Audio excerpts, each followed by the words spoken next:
busca ser jefe delegacional en Cuauhtémoc y nos has visitado en numerosas ocasiones. Bienvenido, Alejandro. Muchas gracias, buenas tardes también al auditorio. ¿Cómo Muchísimas estás? Gracias. Muy bien, con el gusto de recibirte, saludarte. Y bueno, decíamos, ¿no? Te hemos recibido en muchas ocasiones, has venido a platicar aquí sobre la delegación, ha sido funcional, tienes una trayectoria muy reconocida dentro de la propia delegación. Y hoy, bueno, pues apuntalas, ¿no? Una candidatura interesante que promete cosas también interesantes. Y bueno, pues Alejandro, ¿cuáles serían tus ejes de entradita, ¿no? Claro. ¿Qué propones para la delegación Cuauhtémoc? Yo quiero comentarte tres cosas y por supuesto al auditorio de la delegación Cuauhtémoc, pero aprovecho el auditorio que tú tienes a nivel nacional, a nivel de esta ciudad, porque lo primero es decirles que el 1 de julio no solamente se van a realizar las elecciones que van a definir el futuro de México, sino este 2012 se cumplen 30 años de un modelo neoliberal que le ha impuesto a nuestro país una serie de situaciones y de realidades muy complejas. Desde 1982, allá con Miguel de la Madrid, después Salinas, después Zedillo, luego Fox, ahora Calderón, no ha variado esa política económica. Pero, ¿qué es esto del neoliberalismo? En suma, es desigualdad. En suma, es que unos cuantos tengan millones de ganancias diarias y muchísimos millones de mexicanos tengan solamente un salario mínimo. Y eso se refleja en el plan micro, ¿eh? Eso se refleja... La gente lo padece. En muchas realidades, muchas realidades. El salario en México ha perdido el 78% de su capacidad adquisitiva en los últimos 30 años, lo dice la UNAM. 78% de su capacidad adquisitiva. En esos 30 años el salario mínimo ha aumentado 59 pesos en 30 años de nuestra vida y de la gente que nos escucha. 59 pesos, eso es lo que valemos 30 años de nuestras vidas para aquellos que definen el salario todos los años. El salario mínimo de 62 pesos pues no resuelve ni siquiera un kilo de carne. Eso es el neoliberalismo. Otra de las realidades de ese neoliberalismo es cómo se entrega la riqueza nacional en manos de unos cuantos. Las minas de este país en 2010 reportaron una ganancia de 5,000 millones de pesos a 17 empresas canadienses. 5,000 millones de pesos. Se supone que ya no producían riqueza, por eso es que se privatizaron, se dejaron de tener en manos del Estado para beneficio del pueblo, y a cambio de esos 5,000 millones estas empresas solamente pagan 5 pesos por hectárea al año. Eso es el neoliberalismo, 5,000 millones de ganancias por 5 pesos al Estado mexicano. Oye, Alejandro, a ver, esto es una estupenda radiografía que pues la gente lo cacha, lo capta, lo traduce, lo padece, y esto irremediablemente nos lleva a una pregunta.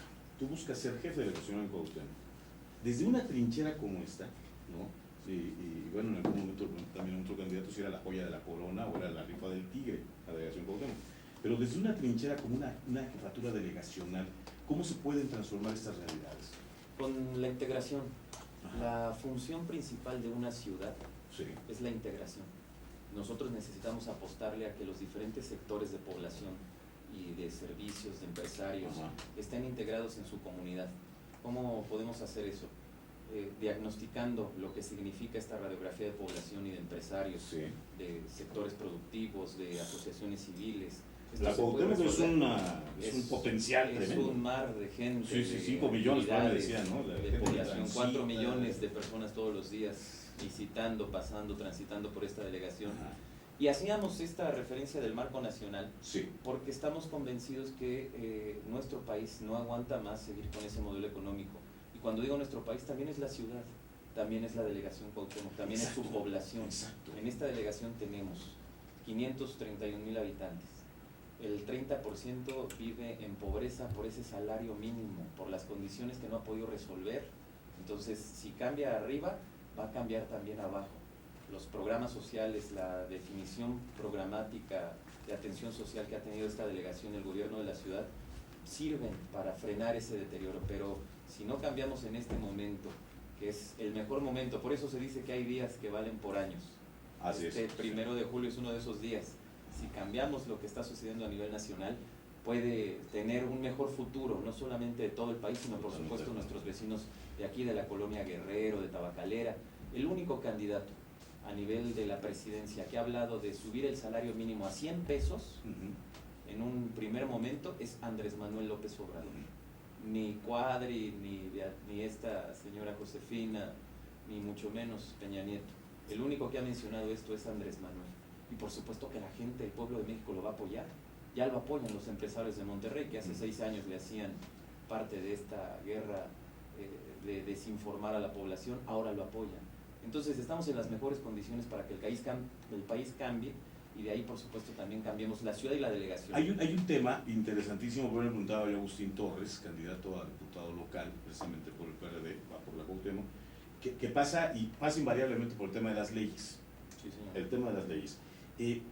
Las realidades de un vecino, de un habitante de la delegación Cuauhtémoc, o de un visitante que trabaja en la delegación Cuauhtémoc, tiene que venir a realizar algo del centro histórico, en fin, pasa necesariamente por tipo de servicios, por el ambulantaje, por la indigencia, estos seres humanos en condición de calle, y bueno, no podemos dejar de lado que sin leyes, sin las grandes reformas, las locales, las federales, pues un jefe delegacional se queda maniatado, ¿no?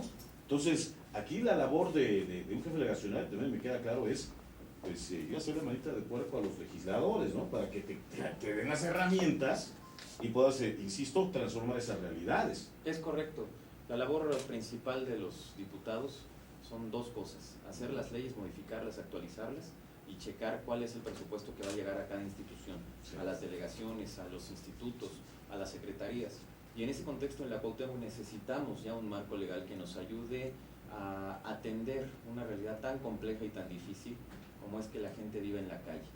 Tenemos el día de hoy 1000 personas en situación de calle en esta delegación, que quiero decirte era un número mucho mayor. En 1997 había 13,000 personas en situación de calle en toda la ciudad, y hoy tenemos 3,000 personas en situación de calle en la Ciudad de México.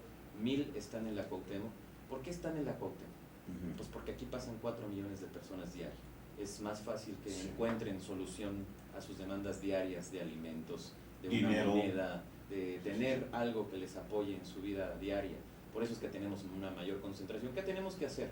Atender de fondo ese problema.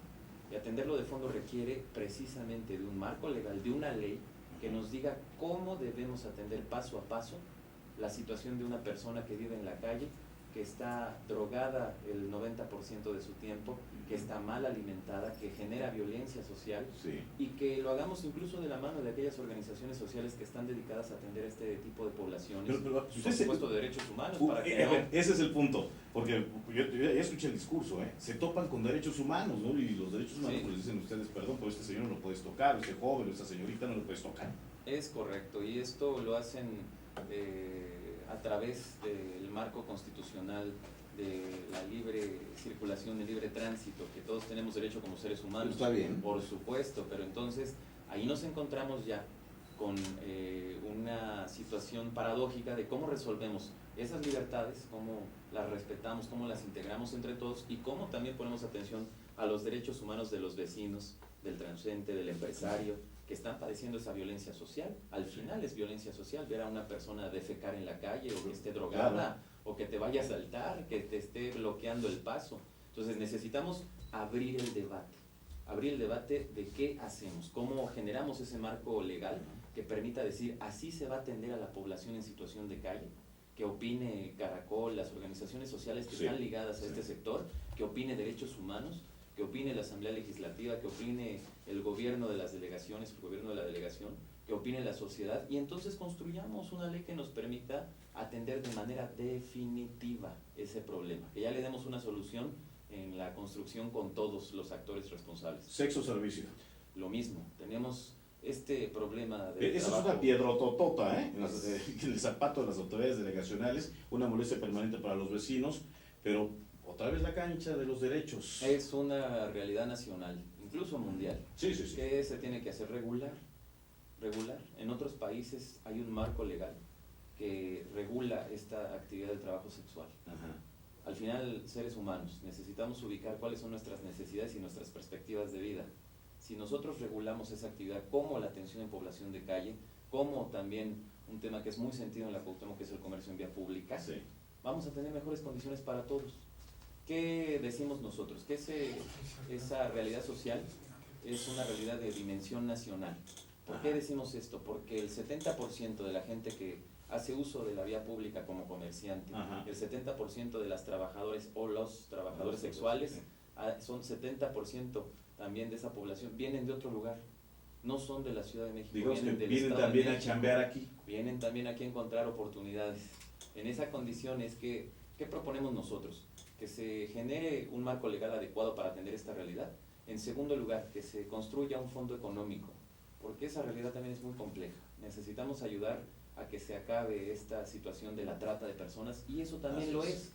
Con Agustín lo empezamos. Tenemos un trabajo muy importante con 25 mujeres que decidieron salir de esa actividad, que ahora tienen una actividad laboral distinta, que ya tienen créditos económicos. Se volvieron microempresarias. Se volvieron microempresarias. Eso es lo que tenemos que hacer. Pero también con esa actividad nos dimos cuenta que no es suficiente. Tenemos que entrar al tema de la integración familiar, al tema de la atención psicológica, al tema de la vivienda, al tema de la educación, del empleo, que demos garantías en esos 4 rubros, y eso sí va a ayudar para que se busque una solución seria, de fondo. ¿Lo podemos hacer solos? No. Claro. No le alcanza ni en presupuesto, ni en recursos, ni en facultades a la delegación para atender todas esas necesidades. Y más allá, vayamos más allá.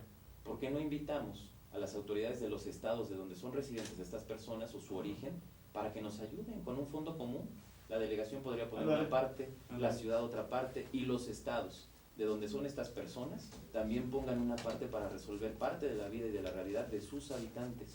Eso sería una iniciativa sin precedente, que también los gobiernos de los estados se hagan cargo de esa población que está aquí en la ciudad, sin que nosotros descuidemos, por supuesto, lo que tenemos que hacer. Eso es parte. Antes de que concluyamos esta primera conversación, porque van a ser varias, por supuesto, de mucho interés de nuestro auditorio, por supuesto, de conocer tus posturas, hay algo, me quedó Alejandro Fernández, candidato al Movimiento Ciudadano para la jefatura de delegación en Cuauhtémoc, algo que a todos nos tiene con el Jesús en la boca, y es el tema de la protección civil. Es el tema que tiembla y el centro histórico se sacude, ¿sí? Nos ha ocurrido en estos primeros meses. ¿Tú qué propones para que Tlatelolco, para que esta zona, la Tabacalera, en fin, goce pues de una mayor madurez en materia de protección civil? Sé que es una tarea con la Secretaría de Protección Civil, claro, pero aspiras a ser la delegación también tiene de su parte, y nosotros estamos muy conscientes porque precisamente nosotros somos una generación que surgió con los sismos del 86. Exacto. De ahí venimos. Ahí traes una raíz. Nosotros tenemos ese origen, y lo que estamos pensando realizar en el primer año es un programa muy fuerte de protección civil. ¿Qué va a incluir? Va a incluir un programa de programas de protección civil en unidades habitacionales, escuelas, mercados y oficinas públicas, de manera prioritaria. ¿Por qué es prioritario? Pues porque ahí está la población. Esto significa un programa que la gente sepa exactamente en dónde son los puntos más adecuados de seguridad, de traslado, que ubiquen con precisión a dónde moverse para que afrontemos esa realidad con mayor cuidado. Segundo, estamos trabajando en esta línea que los mercados públicos, tenemos 39 mercados en la Cuauhtémoc. Sí. Nuestros mercados públicos, además de que tenemos un proyecto específico para ellos, se vuelvan centros de abasto emergente. Eso también es importante, sepamos que en el mercado vamos a poder encontrar las cosas que necesitemos. Y no caer en la especulación. Sí. Tercero, vamos a hacer 33 equipos de gobierno de protección civil, 1 por colonia. Estos 33 equipos van a estar haciendo redes vecinales en donde sepan, cuando haya una situación como un sismo, sepan a dónde nos van a encontrar después del sismo. Estos cuadrantes de vigilancia, ahí van a llegar nuestros 33 equipos de protección civil. Vamos a encargarle, porque somos en el gobierno muchos trabajadores, claro, vamos a encargarle a cada compañero trabajador una área de la delegación, para que inmediatamente pasando un sismo vaya a hacer una revisión de cosas que pudieran ser graves, claro, o de algo que pudiera ser mayor, y que se atienda a una central directa. Vamos a trabajar también, estamos haciéndolo ya, con un grupo de ingenieros, de urbanistas, de arquitectos, para hacer una asociación de vecinos para la protección civil en la Cuauhtémoc. Que ellos también sean parte de esa revisión estructural, claro, porque ellos son los técnicos. Claro. No va a alcanzar con la mano de obra que hay en el gobierno. Necesitamos que la comunidad participe y se integre. Entonces, estamos trabajando muy de lleno con estas personas que son vecinos además de la delegación, y que fortalezcamos. Y un último punto que es muy importante. Venga. Hay 700 espacios en esta delegación que son viviendas, que son predios, que tienen ya una situación de alto riesgo. Ya tenemos el catálogo.